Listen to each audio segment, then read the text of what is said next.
Hey, what's going on, gang? This is Nate on the Stone, and welcome to the 19th episode of the Rolling Stone, where I give my initial thoughts and impressions about stories that are currently in the news cycle. And you already know what the first story for this video is going to be about, and you're already right. And you already know that you're right. It's about Jeffery Epstein, the former financier and the accused pedophile and sex trafficker, was found dead in his jail cell last Saturday, August 10th, in the Metropolitan Correctional Center in Manhattan, which, FYI, is supposed to be one of the most secure in the nation. Now, I can't think of anyone really who is going to be shedding any tears that Jeffrey Epstein died. A lot of people are upset that he died because now they feel that his victims, or his supposed victims, again, he hadn't been tried yet, so again, innocent until proven guilty,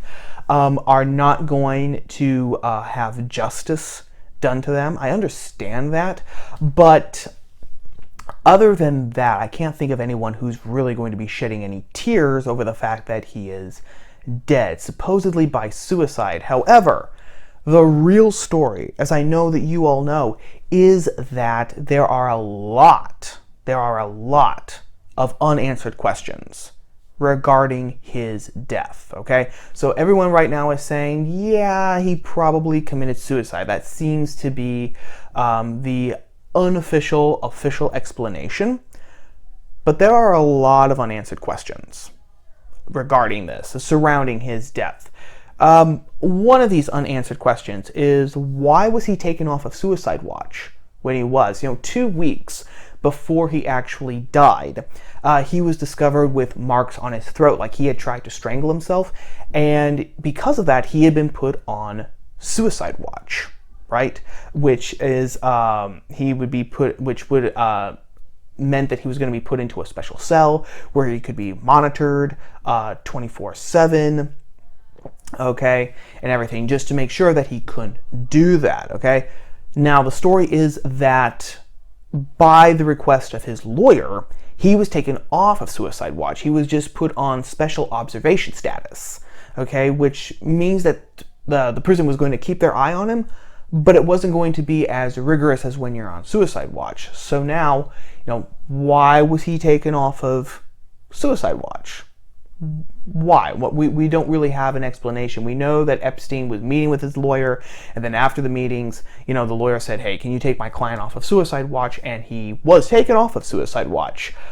Why exactly he was, though, the reasons for that, we haven't been given a definite answer about that. Another unanswered question. Okay, so he was taken off of suicide watch and put on a special observation status. This means that he was required to have a cellmate in with him, another pair of eyes on him, and the guards were actually supposed to check on him every 30 minutes. Neither of those things happened, okay? The night of August 9th and the early morning of August 10th. So in the time frame when he was killed, right, when he died, he had no cellmate. The cellmate that he was supposed to have was actually transferred to another cell Friday morning, and he wasn't given a new one, right? Contrary to regulations. On top of that, the guards who were on duty that night, they did not check Epstein in his cell every 30 minutes. The explanation that has been put forward is that they both fell asleep, which, okay, it's a plausible explanation in the sense when you realize that both of these guards were exhausted, because apparently the Metropolitan Correctional Center in Manhattan is terribly understaffed. So one of the guards was actually working his 5th straight day of overtime, and the other guard was working mandatory overtime. So their story is that they were just completely exhausted. They fell asleep. They didn't check on him every 30 minutes. When they actually found him, he was already dead. And then they forged paperwork to try to cover up the fact that they had screwed up. Okay?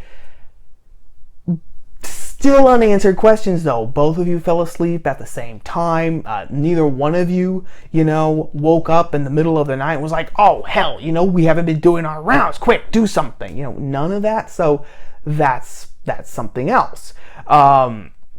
Again, why didn't he have a cellmate? That is an unanswered question. The Daily Mail actually reported that Epstein told guards that someone had tried to kill him 2 weeks before his death. As far as I know, as of this recording, we don't know anything more about that accusation. We don't know anything more about that claim. And that leads to another question. If Jeffrey Epstein was afraid that someone had tried to kill him, why would he have his lawyer take him off of suicide watch, which meant that he was going to be monitored 24/7, which meant that someone from the outside was going to have less of a chance to kill him, okay? That's an unanswered question. Another unanswered question is that the autopsy found out that the hyoid bone, which in men is around our Adam's apple, they were actually broken. The hyoid bone was actually found to be broken, which is commonly associated with homicides, actually. Now, that's not a hard and fast rule. The experts who talked to the Washington Post on conditions of anonymity, of course, said that while broken hyoid bones are more commonly associated with homicides, it is not outside of the realm of possibility that it could have been broken due to self-strangulation. This seems especially prominent when the victim is older. And Epstein was 66, okay? So he was definitely over the hill in terms of, in that regard. And then we just have, former wardens and people who have worked in the prison system have said, hey, something doesn't add up. Okay, there was either gross negligence, in several points here, or there's something deeper going on. Okay, and that something deeper going on is what has been clutched at on both the right and the left, because both the right and the left have gone into full conspiracy mode on this theory. On the right, it takes this sort of rough form, okay? Jeffrey Epstein was friends with Bill and Hillary Clinton, okay? We know that Bill Clinton flew with Epstein several times in his private jet, maybe even went to his Caribbean island a couple of times, where Epstein supposedly, was accused of having, these trafficked girls and these underage girls, where he and his guests would have sex with them. So the story goes that Epstein was going to tell what he knew about the Clintons, and then the Clintons somehow, with their connections, got rid of him. They had him killed before he could say anything. And on Twitter, of course, a lot of people were making insinuations like that, bringing up the point, too, that a lot of people who seem to be connected with the Clintons, end up dead by suicide. The hashtag Clinton body count was actually trending this past week on Twitter. On the left, the story follows kind of the same route, except that the guilty parties are, you guessed it, Donald Trump. The left is saying that, well, Trump knew Epstein too. We know now from flight records that Trump actually did fly on Epstein's private jet at least once in 1997. So and the left is saying, since we already know that Trump is a racist, a white nationalist, and, a sexual, disgusting person, 3 marriages, 2 affairs, grab the infamous locker room tape, grab him by the you-know-what. Of course he's a child molester, and of course, he raped and had sex with underage girls. So of course that means he or some of his friends had Epstein killed right before the election, before Epstein could talk about it. And it's not funny, but it is funny too. Joe Scarborough actually took this a step further, and on the morning show said, this sounds like the Russians could be involved in this. So once again, the Russians are responsible for everything now. I'm surprised that they're not responsible entirely for global warming too. So the right and the left, in large part, have both jumped onto the conspiracy theory bandwagon, okay? The same sort of conspiracy, just the supposed guilty parties are different depending on which side of the aisle that you're on. And this is really what I wanted to focus on, this jumping to conspiracy theories, okay? Because Jeffrey Epstein's death might actually be the proverbial straw that breaks the camel's back. we've already seen this erosion of trust in our public institutions, okay? And Guy Benson over at Town Hall, he made this point very well on Twitter this past week. He said that Jeffrey Epstein's death isn't going to stop that erosion of trust in our public institutions. In fact, it's only going to make it worse. Because, first of all, because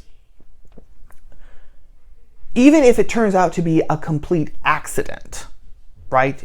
Epstein's death turns out to be a complete accident, we're going to have the fact that one of the most prominent prisoners of our time, who was being held in one of the best prison facilities in the country, was able to kill himself under everyone's noses.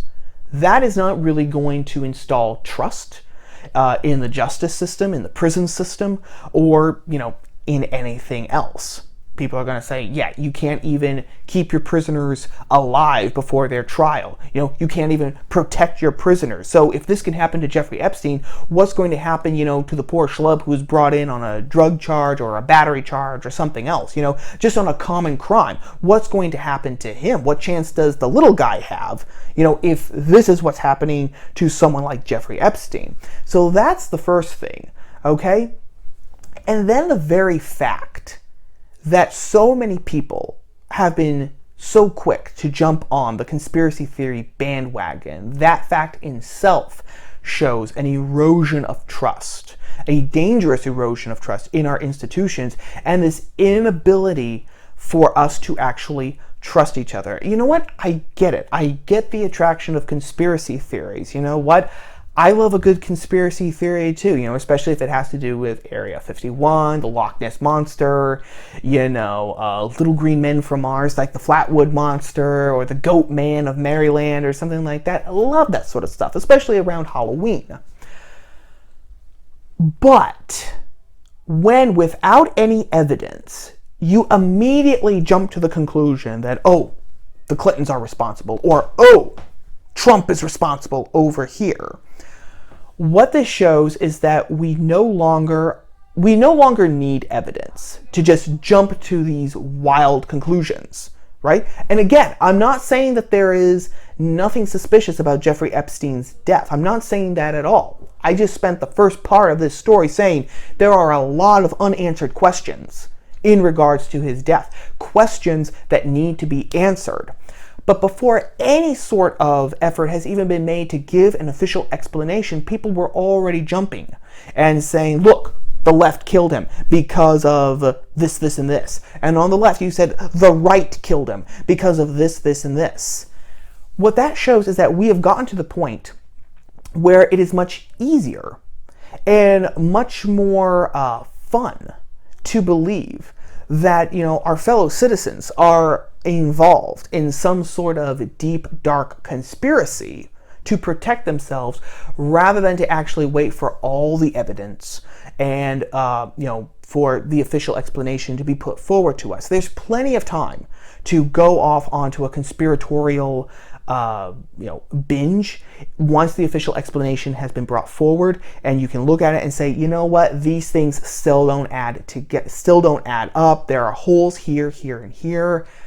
Something is not right. But before that even to jump to conclusions, it shows a lack of trust in our institutions. It shows a lack of trust in each other. And those are the two things that you need for Republican self-government to actually survive. Because if you can't trust the institutions that are supposed to promote order and justice, if you can't trust your fellow citizens, right, then you can't hang together, you can't stay together. You've immediately put an inseparable wall, an impenetrable wall between us and them again.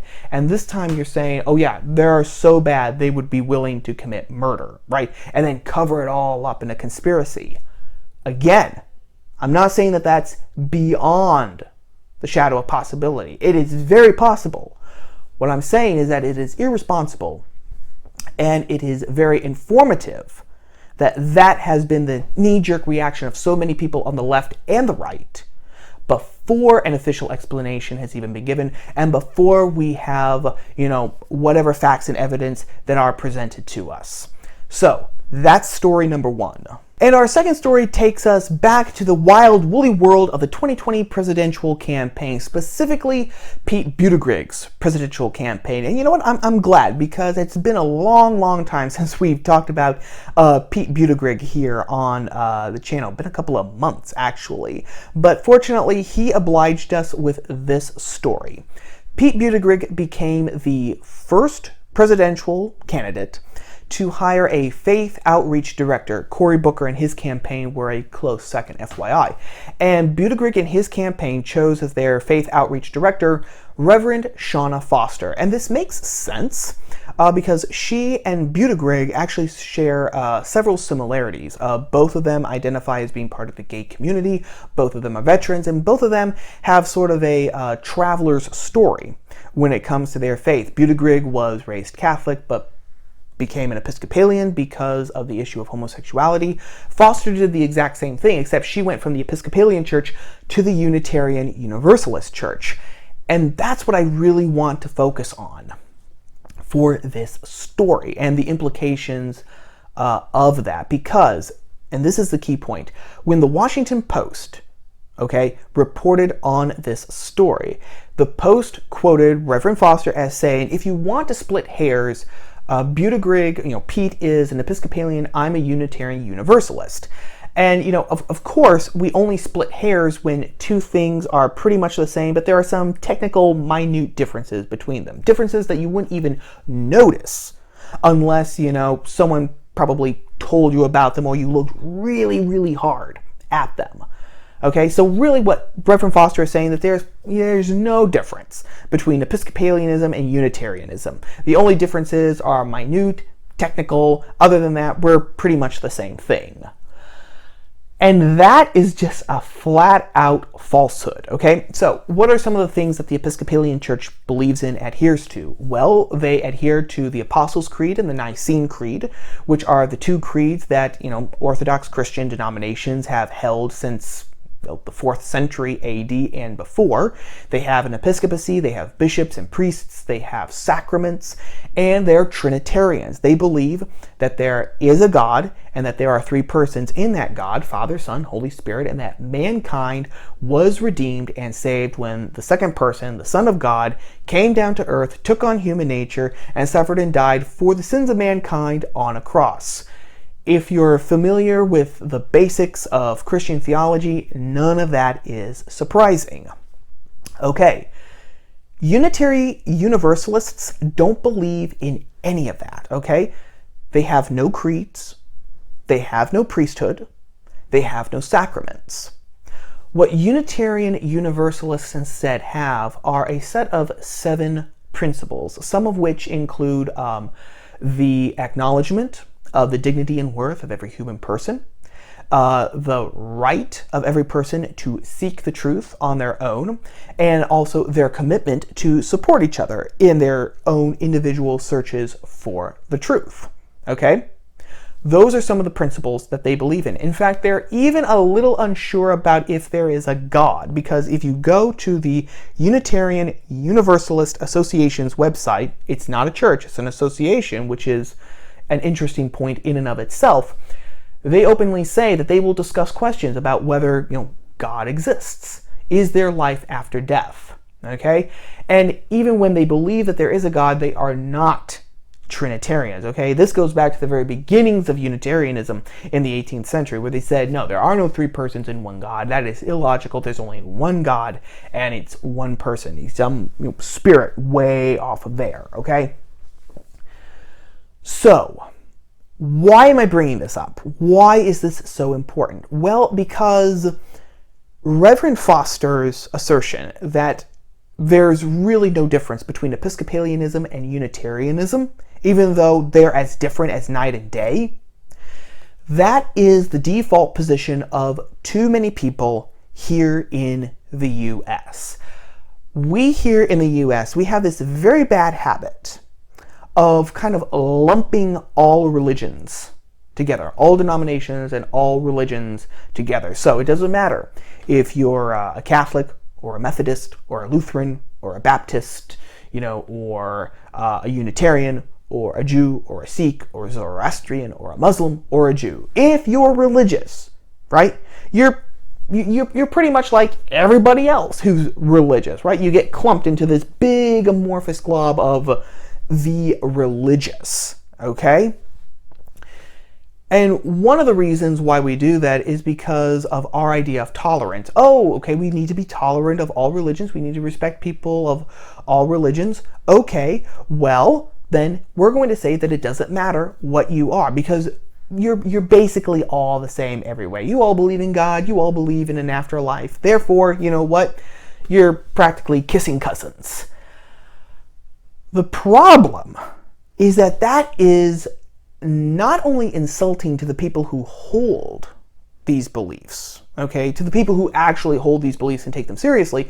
Not only is it insulting to that, but it is insulting to these faiths and these faith traditions themselves. And I'm going to say something a little controversial here, okay? First of all, okay, just off the bat, I am not calling for a return of the religious wars of the 16th and the 17th century, okay? Where you had Catholics trying to kill Protestants, and you had Protestants trying to kill Catholics, and then you even had Protestants trying to kill each other, okay?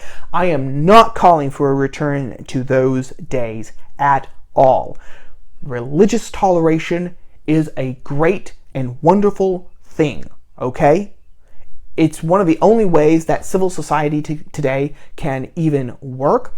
And not only that, even beyond that, just beyond its utilitarian purposes there, it is good and necessary just to respect people in their own faith. I mean, unless, of course, their faith is just objectively evil, okay? Like someone is actually practicing hardcore Satanism, okay? That's going to be my line in the sand, okay? But it is good, you know, if you're a Catholic, to respect a Lutheran in his faith. It's good if you're a Methodist to respect a Muslim in his faith, okay? It's respectful to the person himself, okay? So I'm not calling for a return of the wars of religion at all. Also, toleration actually enables us to actually become friends with people, you know, across the board. It allows us to actually see the human worth in people and to actually reach beyond our religious differences to help and support people. Just this past week, too, there was a story about how a group of Muslims actually defended a church full of Christians, or a group of Christians, from a terrorist attack, okay? Now, that is a good example of what I'm talking about. Religious toleration right there. I love that. Love it absolutely. So I'm not calling for an end to that. What I am going to say is that however bad the wars of religion are, you do have to say something about the people who waged, fought, and believed in those wars, okay? They had a deep commitment to their faith. Back then, a Catholic knew exactly who and what he was as a Catholic, and he knew that he wasn't anything else except the Catholic, okay? An Anglican knew the same thing. A Lutheran knew the same thing. A Methodist knew the same thing, okay? They all knew what they were. They knew that if I'm a Methodist, that means I can't be a Unitarian, right? If I'm a Lutheran, that means that I can't be a Congregationalist, okay? And they were willing not just to fight for those parameters. They were willing not just to fight for those beliefs and creeds and dogmas, but they were willing to die for those as well. Because every time you fight a war and you join up in that war, you're basically putting your line on something. Their level of commitment was so great that they were willing to put their lives on the line for those parameters, for those creeds, for those beliefs. That's how seriously they took their faith. That's how committed they were to their faith. Did they take it too far, to an extreme? Yes, but that commitment was there. And no matter where you fall on the ideological spectrum, or the philosophical spectrum, I should say, whether you fall on the right or the left, you have to admire that level of commitment, okay? They had they had a real regard, a real belief, a real passion for the sacred and for what their idea of the sacred is. Now compare that to today, when basically, oh, I'm a Catholic, I'm an Episcopalian, I'm a Unitarian. Oh, well, you know what, you're practically the same. You know, if you want to get technical, I guess you could divide yourselves up into all those things, but really you're all the same. That is evidence that we don't take the sacred seriously in our lives anymore, right? We don't take the sacred seriously in our lives, and we're not committed to it either. We're not committed to it, because if we really took it seriously, if we really were committed, we would be able to say, no, this is my faith tradition, this is the one I was born into, this is the one I converted to, this is the one I chose, you know, this is what they believe, this is what I believe. I can be tolerant of other faiths, and I will be tolerant of other people and other faiths. I will not allow, I will not allow different religions, different traditions, different beliefs to come between me and friendship and toleration and helping my neighbor and my fellow man. I'm not going to allow that. But at the same time, in saying that I am different from you. You believe this. I believe this. I believe that you are wrong. You believe that I'm wrong. That's fine. We can argue about it. We can fight about it in a good-natured way. We can talk about it. We can help each other actually grow through dialogue, conversation, and good old-fashioned argument, not screaming at each other. But this blanket and this lazy form of tolerance, and that's what it is, this lazy form of tolerance has really deprived us of all this. It's cheapened religious faith. It's cheapened people's faith in these different religions and these different denominations, and it has deprived us of actually being able to practice real tolerance. It's deprived us of being able to actually say, hey, we have differences, we are not alike, but I'm not going to allow those differences to actually come between us. Okay? This amorphous blob, it's like the Blob from the old movie with Steve McQueen, right? This amorphous blob, which makes everything the same and boring, and which extinguishes this flame of commitment. Okay? And that is a terrible thing to have, because if you don't have commitment to something, I don't care what it is, if you don't have commitment to something, then there's really no point in actually being part of something or doing something if you don't have commitment. It's another sign of how our society in the 21st century America really encourages laziness and mediocrity, which is something that I have a huge problem with, especially when it's something as important as religious faith, which is supposed to be, talking about the next life and the supernatural, that's supposed to be as important as it gets. But anyway, that is story number 2. And our final story for this week's Rolling Stone video takes us to the state of Illinois, where the state of Illinois has just mandated that all of its public schools will now be required to teach LGBT history. House Bill 346, okay, House Bill 346, it requires, quote, the state include the role and contributions of lesbian, gay, bisexual, and transgender people in the history of this country and in this state, in official textbooks, unquote.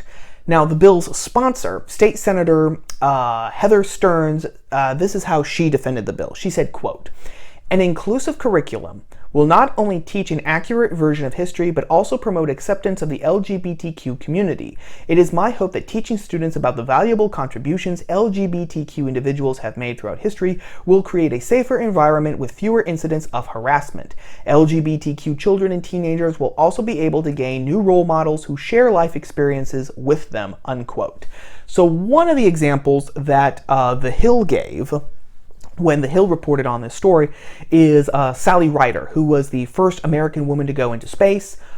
She was also a lesbian. So therefore, by House Bill 346, which was just passed and just signed into law in Illinois, Illinois school children are not just going to be taught that Sally Ryder was the first American woman in space, but that, she was a lesbian too, okay? She was a lesbian. She was the first American woman who was also a lesbian in space, okay? That's what's going to be done. Now, there are several things here.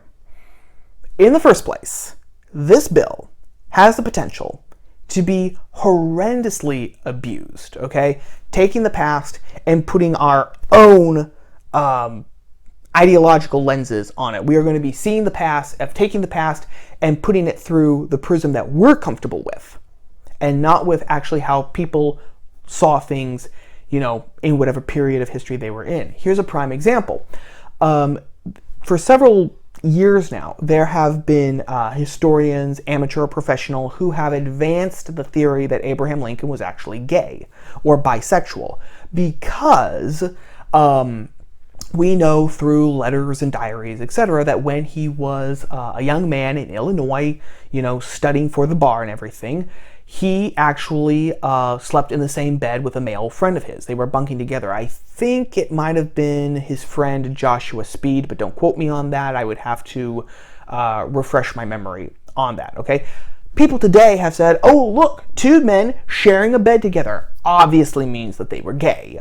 The problem is, back in the 19th century, when all this was going down, that was not a sign that two men were gay. That's not a sign that they were romantically or sexually involved with each other. In fact, it was a common practice for two men who were bachelors, who were bunking together, to actually, sleep in the same bed together. It wasn't seen as weird. There was no sexual or romantic connotations to that. But so many people today have jump to the conclusion that Abraham Lincoln must have been at the very least bisexual, because we are interpreting that one piece of evidence according to what we're used to, instead of what the 19th century was used to. So that's the first thing that this bill is going to do, okay? We're going to be interpreting the past according to our prisms and how we see things, not how the past sees them. Another thing is that this bill doesn't contribute anything to history. Okay, Sally Ryder was the first American woman in space. That's great. Should be taught in class. Is anything added or detracted from that accomplishment, from that event, by the fact that she was a lesbian? Okay, the fact that she was a lesbian, does it contribute or take away anything from that? No, it doesn't. It doesn't contribute anything about that. In fact, it doesn't change anything it doesn't change a thing about what these people did and what they're remembered for and what we're studying about them for and teaching them to our children for. Nothing is changed by the fact that they were lesbian or gay. So it's superfluous. It doesn't add anything to it.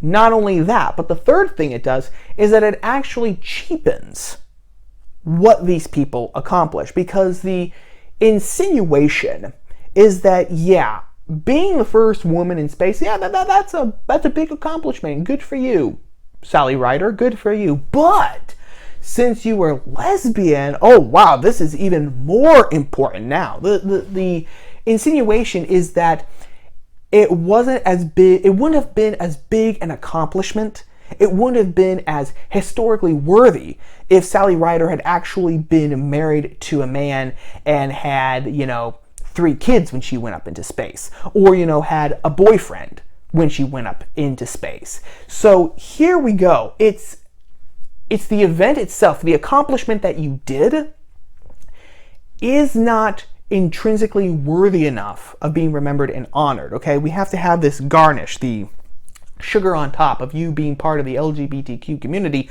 to really make it worthy, because now we have to spend extra time focusing on that, which again, going off to point 2, doesn't add or detract anything from what anybody did.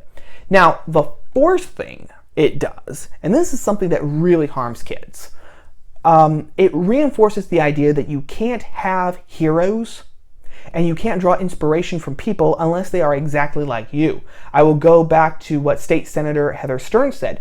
LGBTQ children and teenagers will be able to gain new role models who share life experiences with them. A role model should be anyone who does anything heroic, who does anything historically worthy that actually improved conditions for his time, for his people, for his community, for his country, right? It doesn't matter what their sexual orientation was. A hero is a hero, and a historically prominent person is a historically prominent person. So the idea that LGBTQ students can't have role models unless these role models are LGBTQ2. It puts them again in these very narrow parameters, and it is basically dictating to them and brainwashing them, saying that you can't have heroes or role models unless they're exactly like you, which is a complete farce, and it gets rid of the universal nature of heroism, which is the last thing that we need in our day and age. Now, the fifth thing that is wrong about this bill, okay, is that it is ideologically driven. I'm just going to come out here and say it. This bill is ideologically driven because while now teaching LGBTQ history is mandatory in Illinois schools, the textbooks that Illinois schools still use, by law, have to be religiously neutral. Okay, so they can't talk about religion, really. They cannot really talk about religion. So, for example, the fact that the abolition movement was led by a churchman in the North and some in the South as well, who drew upon the Bible to argue that slavery is wrong, because if we're all created by God, then one man shouldn't be able to own another. We can't talk about that. We can't talk about the role of the churches and of the ministers in the American Revolution in actually supporting the revolution and for giving religious reasons for the American Revolution. We can't talk about the Christian culture that actually influenced and shaped and molded the United States, the colonies, the revolutionary United States, and the early republic. We can't talk about any of those. We can definitely talk about, if Sally Ryder or if Walt Whitman, if, they were part of the LGBTQ community, something which they wouldn't even identify with, because these terms that we're using and which we are stuffing people from the past into didn't even exist in the 19th century. So there's another little historical conundrum there. What we're saying is that we can talk about this aspect of people, even though, again, it doesn't add or detract anything from what they actually did. But actual beliefs and people in religious traditions, who actually, brought about change, historical change in the country, cannot be talked about. Or the motivations for why they did what they did, like their faith, it can't be talked about at all. So this bill is pure propaganda from that point of view. And that is the real takeaway from this story. I'm just going to come out and say it. Our schools have become propaganda factories. We don't have an education system anymore. We have a propaganda system, okay?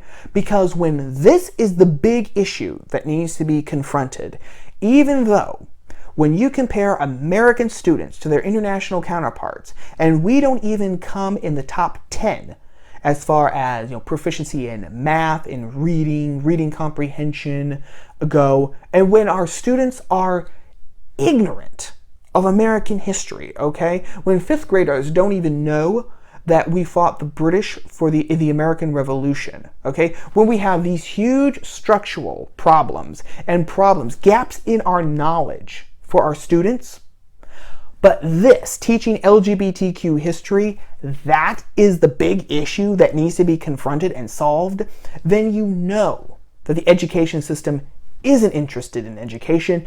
It is only interested in actually propagating its own ideology onto the next generation of students so that their ideology can actually live on in them. But I have talked, as usual, for way too long, so I will say happy Friday, have a great weekend.